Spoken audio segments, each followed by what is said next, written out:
अस्सलाम वालेकुम। अच्छा जी, आज हमें स्टार्ट करना है डिस्टिलेशन। जो डिस्टिलेशन होता है बेसिकली इसमें हमने ये करना होता है कि जो भी हमारे लिक्विड के कॉन्स्टिट्यूएंट्स होते हैं हम उनको सेपरेट करते हैं। पहले उनको वेपर्स में कन्वर्ट करते हैं, फिर कंडेंसर के थ्रू उसको हम दोबारा से लिक्विड में कन्वर्ट करते हैं। ठीक है। और जो हमारे पास सेपरेशन होती है वो वॉलेटिलिटीज की बेस पे होती है, मतलब कौन सा ज्यादा वॉलेटाइल है कौन सा कम वॉलेटाइल है। इसका प्रिंसिपल देख लेते हैं। It is a purification as well as separation process in which a chemical substance is boiled up to their boiling point until it converts into vapors. Then these vapors are converted back into liquid and collected in the receiver. It is called distillate. Basically इसका जो principal है वो किस चीज पे base कर रहा है कि जो भी आपका सब्सटेंस होता है सबसे पहले आप उसको बॉयल करते हो up to its boiling point, फिर उसके बाद आप उसको वेपर्स में कन्वर्ट कर देते हो। जाहिर है जब हम किसी चीज को टेम्परेचर देते हैं वो बॉयल होती है तो वो वेपर्स में कन्वर्ट होती है। फिर हम क्या करते हैं, वो जो वेपर्स होते हैं वो दोबारा से हमारे पास लिक्विड के अंदर कन्वर्ट हो जाते हैं और अब हम उनको रिसीवर के अंदर या किसी भी जगह के अंदर उनको कलेक्ट कर लेते हैं। ठीक हो गया। जो अपरेटस डिस्टिलेशन में यूज होता है वो है still, condenser and receiver. Still जो आपका कंटेनर होता है जिसके अंदर आप लिक्विड को हीट करते हो। कंडेंसर क्या होता है, वो कोल्ड वाटर होता है जो कि हमारे पास सर्कुलेट कर रहा होता है, जो कि क्या करता है आपके वेपर्स को लिक्विड में कन्वर्ट करता है। ठीक है, through the process of condensation. Receiver वो आपके पास वेसल होती है जिसके अंदर जो आपका लिक्विड कंडेंस, मतलब कि जो वेपर से लिक्विड में जो कन्वर्जन हुई हुई होती है वो लिक्विड के ड्रॉपलेट्स बेसिकली आपके पास रिसीवर में आके कलेक्ट होते हैं। Types of distillation. Types of distillation की अगर बात की जाए तो हम लोग के पास जो है वो 4 टाइप्स हैं। ठीक हो गया। अच्छा जी, अब हम इसको एक एक करके डिस्कस कर लेते हैं। अच्छा, सबसे पहले हमारे पास जो डिस्टिलेशन की टाइप आ जाती है उसमें हम सबसे पहले देख लेते हैं क्या है। अच्छा जी, सबसे पहले हम लोगों ने एक सेकेंड, सबसे पहले है स्टीम्ड सिंपल डिस्टिलेशन जो कि हम लोग एटमॉस्फेरिक प्रेशर के अंडर करते हैं। फिर स्टीम डिस्टिलेशन, फिर फ्रैक्शनल और फिर वैक्यूम डिस्टिलेशन जिसमें हमारे पास कोई भी प्रेशर नहीं होता। सिंपल डिस्टिलेशन में हमने ये करना होता है कि सिंपल डिस्टिलेशन में क्या होता है कि जो सिंपल डिस्टिलेशन में अपरेटस आपके पास वो स्टिल, कंडेंसर और रिसीवर होता है। बेसिक सी ये प्रोसीजर होता है। इसमें हम क्या करते हैं कि फ्लास्क को जो है वो हाफ तक, मतलब ये जो आपके पास ये है ना, ये आपके पास जो स्टिल है, ठीक है, ये वाली चीज, ये जो है ये आपके पास क्या है, स्टिल है। सेकंड में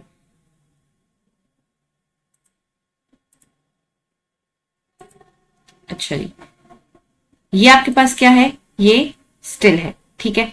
अब स्टिल के बाद आपके पास क्या आता है, स्टिल के अलावा जो आप चीज यूज कर सकते हो उसमें आपके पास आता है कंडेंसर। ठीक है, यहाँ पे ये कंडेंसर लगा हुआ है और फिर आपके पास ये आ जाता है रिसीवर जिसके अंदर आपका डिस्टिलेट कलेक्ट होता है। ठीक हो गया, डिस्टिलेट आपका यहाँ पे कलेक्ट होता है। अच्छा, अब इसमें ये आपके पास क्या है, स्टिल, इसके अंदर हमने डालना होता है लिक्विड। ठीक है। अब हम क्या करते हैं कि जैसे ही इसके अंदर लिक्विड डालते हैं वो आपने इसको फुल नहीं भरना होता है, इसको हाफ भरना होता है। फिर उसके बाद क्या करते हैं कि इसको यहां से हीट प्रोवाइड हो रही है, ये लिक्विड कन्वर्ट होता है वेपर्स में। ठीक है, ये जैसे ही वेपर्स में कन्वर्ट होता है ये यहाँ पे, ये जो इसका साइड पे जो इसकी ओपनिंग है, आउटलेट जो दी हुई है, यहां से पास होता है इस पिपेट के, इस पाइप के थ्रू डिस्टिलेट में। अब इसको सराउंड किया हुआ है हम लोगों ने कंडेंसर से।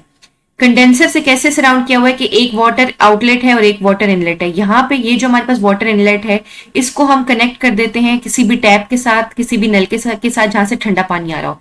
ये ठंडा पानी इसके इर्द गिर्द रोटेट करता है और वो जो वेपर्स यहाँ पे आए हुए होते हैं, ये जो इंटरनल पाइप के अंदर, वो वेपर्स इस ठंडे पानी की वजह से कन्वर्ट होते हैं लिक्विड के अंदर। वो ये लिक्विड यहाँ कलेक्ट होता है और जो भी पानी यहाँ से इनलेट, जहां से हमारे पास ठंडा पानी होता है, वो अपना काम करके इस आउटलेट के थ्रू बाहर निकल जाता है। ये है सिंपल सा हमारा डिस्टिलेशन का प्रोसीजर। अब हमारे पास आ जाते हैं फ्रैक्शनल डिस्टिलेशन। फ्रैक्शनल डिस्टिलेशन में हमारे पास वो डिस्टिलेशन के जिसके थ्रू हम मिसिबल वॉलेटाइल लिक्विड्स को सेपरेट कर सकें। ठीक है, जिनके डिफरेंट बॉइलिंग पॉइंट्स होते हैं उनके लिए हम फ्रैक्शनल डिस्टिलेशन का प्रोसेस यूज करते हैं। जैसे हमारे पास अल्कोहल और वाटर का मिक्सचर है, तो अब हम क्या करेंगे कि जो मिसिबल लिक्विड्स है उनको कैसे हम सेपरेट करते हैं, on the basis of their boiling point. अच्छा, अब इसमें हमारे पास क्या होता है कि जो फ्रैक्शनेटिंग कॉलम इसके अंदर लगा होता है। ठीक है, इसके अंदर ये एडिशनल चीज होती है कि इसमें हम फ्रैक्शनेटिंग कॉलम लगाते हैं, ठीक है। फ्रैक्शनेटिंग कॉलम जो होता है ये क्या करता है, fractionating column condenses the vapors of the less volatile component of the mixture and return it to the still. The vapors of more volatile component pass through the condenser and collected in the receiver. जो हमारे पास less volatile substances होते हैं उनके vapours heat के through liquid, मतलब ये जो liquid है आपके पास इसके अंदर अल्कोहल और वाटर डाल दिया हमने, ठीक है। अब क्या होगा कि लेस वॉलेटाइल कौन सा है, वाटर, मोर वॉलेटाइल कौन सा है, अल्कोहल।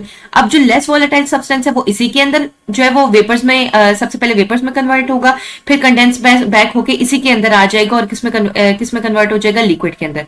जो आपके पास अल्कोहल होगा वो यहाँ से वेपर्स में कन्वर्ट होगी, यहां से पास होके ना वो आपके पास यहाँ आ जाएगा। तो आपका वाटर सेपरेट हो गया, अल्कोहल सेपरेट हो गया, ठीक हो गया। नेक्स्ट आपके पास आ जाती है स्टीम डिस्टिलेशन। स्टीम डिस्टिलेशन जो है इसमें हम क्या करते हैं कि दो इमिसिबल लिक्विड्स जो होते हैं इनको जो है हम लोग इनके लिए हम लोग इसको यूज करते हैं, ठीक है। उसमें हम लोग क्या कर रहे थे, मिसिबल वोलेटाइल लिक्विड्स के लिए, इसमें हम इमिसिबल के लिए जिसमें एक का वाटर होना जरूरी है, ठीक है, उसमें से एक वाटर होता है।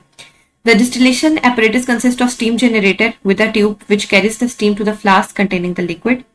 अब इसमें इन्होंने क्या बताया हुआ है कि हम लोग इसमें क्या करते हैं, स्टीम जनरेटर यूज करते हैं। ऊपर वाले में हमने क्या यूज किया, फ्रैक्शनेटिंग कॉलम। सिंपल डिस्टिलेशन में हमने कुछ भी यूज नहीं किया, स्टीम जनरेटर इसके अंदर यूज करते हैं, ठीक है। अब इससे क्या होता है, ये जो स्टीम होती है ये आपके पास जो लिक्विड्स होते हैं उनके तक ये स्टीम हमारी पहुंचती है, ठीक है। जो भी आपके लिक्विड्स होते हैं इमिसिबल लिक्विड्स उन तक ये स्टीम आपकी पहुंचती है। When the steam is passed through the mixture of these liquid, it boils at a much lower temperature than the boiling point of pure water. The vapors are allowed to pass through the condenser and the distillate form two layers which are separated from each other as completely as possible. This method is used for distilling heat sensitive compounds as volatile oils, clove oil और eucalyptus oil.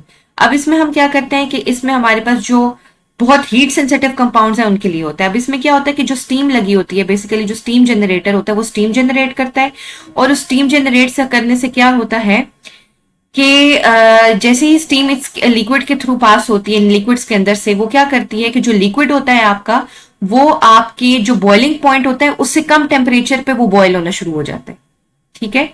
मतलब कि उससे कम temperature पे boil होने शुरू होता है। Boiling temperature पे जिसका बॉइलिंग पॉइंट होता है, लेट सपोज अगर 70 डिग्री सेल्सियस बॉइलिंग पॉइंट है तो वो 60 या 50 पे बॉयल होना स्टार्ट हो जाएगा, ठीक है। कौन से जो वाटर है ना, वाटर की बात हो रही है, ठीक है। मतलब कि अगर वाटर का टेम्परेचर जो है वो 100 डिग्री सेल्सियस उसका बॉइलिंग पॉइंट है, ठीक है, लेट सपोज, तो जो आपके पास लिक्विड होगा वो आपके पास 100 से बिलो पे बॉयल होना स्टार्ट हो जाएगा। उसके वेपर्स बनेंगे, वो वेपर्स कंडेंसर से पास होंगे और जो डिस्टिलेट हमारे पास ऑब्टेन होगा वो आपके पास दो लेयर्स में डिस्टिलेट ऑब्टेन होगा, ठीक है। वो आपके पास दो लेयर्स में डिस्टिलेट ऑब्टेन होगा। अच्छा जी, फिर उसके बाद हम क्या करते हैं कि वो जो दो लेयर्स बनती हैं उन दोनों को हम लोग सेपरेट आउट कर देते हैं। ये ज्यादातर हीट सेंसिटिव कंपाउंड जो वोलेटाइल ऑयल्स होते हैं उनके लिए ये आप लोग यूज करते हैं। नेक्स्ट आपके पास आ जाता है वैक्यूम डिस्टिलेशन। वैक्यूम डिस्टिलेशन के अंदर हम लोग क्या करते हैं कि वैक्यूम डिस्टिलेशन में जो लिक्विड्स होते हैं उनको डिकम्पोज किया जाता है eight there boiling point under the atmospheric pressure and can be distilled eight much lower temperature when the pressure is reduced on the surface of liquid. इसमें हम क्या करते हैं कि जो टेम्परेचर होता है उसको बिल्कुल कम कर देते हैं, ठीक है। टेम्परेचर इसमें कम हो जाता है, प्रेशर इसमें जो है वो रिड्यूस हो जाता है और जो टेम्परेचर होता है वो आपका बॉइलिंग पॉइंट से कम यूज होता है। बेसिकली ये आपके पास क्या है, क्लेजीन फ्लास्क होता है। क्लेजीन फ्लास्क जो होता है बेसिकली इसकी दो नेक्स होती है, ठीक है। एक के अंदर हम थर्मोमीटर इंसर्ट करते हैं और एक को हम इस कंडेंसर के साथ अटैच कर देते हैं, ठीक है। और इसके अंदर एक हम लोग कैपिलरी ट्यूब लगा देते हैं ताकि हमें प्रेशर का भी पता चलता रहे साथ साथ, ठीक है। प्रेशर गॉज लगा होता है ताकि हमें प्रेशर का पता चलता रहे। Side tube of the receiver connected to the vacuum pump. अब इसमें हम क्या करते हैं कि ये वाली जो इनलेट होती है इसको वैक्यूम पंप के साथ कनेक्ट कर देते हैं ताकि हमें प्रेशर का पता चलता रहे, क्योंकि हम लोगों ने प्रेशर को बिल्कुल खत्म करके डिस्टिलेशन करनी होती है। वैक्यूम का मतलब क्या होता है, with zero pressure, reduced pressure, ठीक है। अब जो प्रेशर गॉज होता है हमारे पास वो हमने इंसर्ट करते हैं रिसीवर और वैक्यूम पंप के दरमियान में, ठीक है, ताकि हमारे पास क्या हो, रिड्यूस्ड प्रेशर के अंदर जो आपके पास लिक्विड्स है उनकी डिकम्पोजिशन हो जाए, ठीक हो गया। वैक्यूम का क्या मतलब होता है, रिड्यूस्ड प्रेशर। एप्लीकेशंस इसकी क्या क्या है, जो आपके पास डिस्टिल्ड वाटर है, रोज वाटर है, इसके अलावा जो भी फार्मास्यूटिकल एक्टिव इंग्रेडिएंट्स जो हमने ऑब्टेन करने होते हैं वो हम इस प्रोसेस के थ्रू करते हैं डिस्टिलेशन के। स्टीम डिस्टिलेशन हम यूज कर रहे होते हैं वोलेटाइल ऑयल्स की एक्सट्रैक्शन के लिए from their crude drugs, for example clove, anise and eucalyptus oil. फिर पेट्रोल, केरोसिन ऑयल और लुब्रिकेंट्स जितने भी होते हैं उनको फ्रैक्शनल डिस्टिलेशन से सेपरेट करते हैं क्रूड ऑयल से। प्यूरिफिकेशन और सेपरेशन के लिए भी हम लोग बेसिकली जो डिस्टिलेशन है उसी का प्रोसीजर यूज कर रहे होते हैं। नेक्स्ट आपके पास आ जाता है एक्सिकेशन। एक्सिकेशन का मतलब होता है कि वाटर ऑफ क्रिस्टलाइजेशन को रिमूव करना from the hydrated crystalline substances by heat. ऐसा सब्सटेंस जो हमारे पास हाइड्रस फॉर्म में, ठीक है, जिसने वाटर एब्जॉर्ब किया हुआ है अपने अंदर, उसको हम कहते हैं हाइड्रेटेड क्रिस्टलाइन सब्सटेंस। हम क्या करते हैं, उसको हीट प्रोवाइड करते हैं। वो जो हाइड्रेटेड फॉर्म है वो एनहाइड्रस फॉर्म में कन्वर्ट हो जाती है। एनहाइड्रस का मतलब होता है वाटर रिमूव हो जाना। जैसे ही वाटर मॉलिक्यूल्स रिमूव हो जाते हैं, आपके पास जो मटेरियल है वो क्या बचता है, उसको क्या कहते हैं, एक्सिकेटेड मटेरियल। ठीक है, एग्जांपल्स इसमें क्या क्या आ जाती हैं, exsiccated magnesium sulphate, ferrous sulphate, sodium sulphate, sodium carbonate, alum anhydrous, sodium arsenate. अब इसमें हम करते क्या है कि हम लोग एक वेट अमाउंट में आपका जो भी सब्सटेंस जिसके अंदर से आपने वाटर रिमूव करना होता है, बेसिकली वाटर ऑफ क्रिस्टलाइजेशन, उसको हम एक डिश के अंदर लेते हैं और उसको वाटर बाथ के ऊपर रख देते हैं। वाटर बाथ, सैंड बाथ या कोई भी जो भी ओवन होता है, हीटिंग सोर्स के ऊपर रख देते हैं उसको। ठीक है, फिर उसके बाद उसको कंटिन्यूसली स्टिर करते रहते हैं उस वक्त तक कि जब तक आपका वाटर रिमूव ना हो जाए और आपके पास एक सर्टेन वेट ना ऑब्टेन हो जाए। ठीक है, अब हमें कैसे पता चलेगा कि वाटर रिमूव हो गया है, हम उसका वेट करेंगे। सबसे पहले सब्सटेंस का विदाउट हीटिंग वेट करते हैं, फिर उसके बाद जब हम उसको हीट करते जाते हैं, फिर जब उसके अंदर से वाटर ऑफ क्रिस्टलाइजेशन रिमूव हो जाते हैं, हमें पता चल जाता है कैसे कि उसका वेट रिड्यूस हो जाता है। वेट रिड्यूस हो गया, इसका मतलब है कि उसमें से वाटर रिमूव हो गया। एग्जाम्पल हम देख लेते हैं, उससे आप लोग को ज्यादा क्लियर हो जाएगा। जैसे हमारे पास एग्जाम्पल है कॉपर सल्फेट की। अब कॉपर सल्फेट के अंदर 5 जो है वाटर ऑफ क्रिस्टलाइजेशन मौजूद है, 5 हमारे पास वाटर के मॉलिक्यूल्स है। ठीक है, अब हम क्या करते हैं, इसको 30 डिग्री सेल्सियस तक हीट करते हैं। 30 डिग्री सेल्सियस तक हीट करेंगे तो उसके अंदर से 2 वाटर के मॉलिक्यूल्स रिमूव हो जाएंगे। पीछे कितने बचे, 3। अब जो 3 हमारे पास बच गए हैं, ठीक है, अब क्या करेंगे हम लोग, उन 3 को जो है वो 100 डिग्री सेल्सियस तक हीट करेंगे। जब उन 3 को 100 डिग्री सेल्सियस तक हीट करेंगे तो 2 वाटर के मॉलिक्यूल्स और लूज हो गए। ठीक है, अब कितने बच गया, 1। अब जो लास्ट वाटर का मॉलिक्यूल है इसको हम कैसे रिमूव करेंगे, उसको हम हीट करेंगे 20 to 100 डिग्री सेल्सियस तक। 200 डिग्री सेल्सियस तक जब हम उसको हीट करेंगे तो पीछे जितने भी वाटर के मॉलिक्यूल्स हैं वो सारे के सारे उसके रिमूव हो जाएंगे। ठीक है, ये सारे के सारे जब रिमूव हो जाएंगे तो हमें पता चल जाएगा कि अब इसके वाटर के सारे मॉलिक्यूल्स रिमूव हो गए हैं। इसी तरह हमारे पास जो है वो फेरस सल्फेट है। फेरस सल्फेट के अंदर जो है आपके पास क्या होता है, 7 वाटर के मॉलिक्यूल्स होते हैं। ठीक है, अब वो जो 7 वाटर के मॉलिक्यूल्स हैं, जब हम उसको हम हीट करते हैं, उसको वाटर बाथ के ऊपर रखते हैं तो क्या होता है, 6 मॉलिक्यूल्स हमारे पास क्रिस्टलाइजेशन ऑफ वाटर जो है वो रिमूव हो जाते हैं। जब उसको फर्दर हीट करते हैं तो वो जो लास्ट वाला मॉलिक्यूल है वो भी आपके पास रिमूव हो जाता है, मगर उससे क्या होता है कि डिकम्पोजिशन हो जाती है। ठीक है, अब हम तो नहीं चाहेंगे कि हमारी किसी भी मॉलिक्यूल की डिकम्पोजिशन हो, तो उस डिकम्पोजिशन से बचाने के लिए हम उस लास्ट वाले जो वाटर ऑफ क्रिस्टलाइजेशन जो रह जाता है उसको हीट नहीं करते, उसको ऐसे ही रहने देते हैं। ठीक है, और उसको हम फिर क्या कहते हैं कि FeSO4.H2O जो है हमारे पास क्या है, एक्सिकेटेड फेरस सल्फेट है। ठीक हो गया। अच्छा जी, स्टोरेज इसकी जो है इन्होंने ये बताया हुआ है कि हाइग्रोस्कोपिक, आपको पता है वाटर एब्जॉर्बिंग कैपेसिटी होती है, इनकी कैपेबिलिटी होती है। तो आप इनको किसी भी पानी वाली, नमी वाली जगह पे रखेंगे तो ये तो फॉरन वाटर एब्जॉर्ब कर लेंगे, तो इसलिए इसको क्लोज कंटेनर के अंदर रखते हैं। एप्लीकेशंस इसकी देख लेते हैं कि सबसे पहले इसमें क्या होता है कि आप जो है वो शेल्फ लाइफ जो भी होती है उसको इंक्रीज करता है, क्योंकि ज़ाहिर वाटर रिमूव हो रहा है। जब वाटर रिमूव हो रहा है तो क्या होगा, माइक्रोबियल कंटेमिनेशन नहीं होगी, वायरस बैक्टीरिया का अटैक नहीं होगा। फिर आगे उन्होंने बताया कि it is also carried out to reduce the bulk and weight of the certain drugs so that they can be easily administered. अब इसमें उन्होंने ये बताया हुआ है ये जो बल्क होता है, जो वेट होता है वो भी रिड्यूस होता है। क्यों, क्योंकि ज़ाहिर वाटर के मॉलिक्यूल्स रिमूव हो रहे हैं। और फिर लास्ट में क्या है कि आपके पास पाउडर्ड फॉर्म में सब्सटेंस आ जाता है। जब वाटर निकल जाता है आपको पता है स्लगी स्लगी सी अपीयरेंस नहीं रहती फिर। ठीक है, मतलब वो जो वाटर के मॉलिक्यूल्स जुड़ जाते हैं ना, बिल्कुल वैसे जैसे हम कोई भी फ्लोर होता है, ठीक है, कोई भी फ्लावर है उसको हम लोग नेट करते हैं, मतलब आटा गूंथते हैं, तो जब उसके अंदर पानी डालते हैं तो उसके क्लम्प्स बन जाते हैं।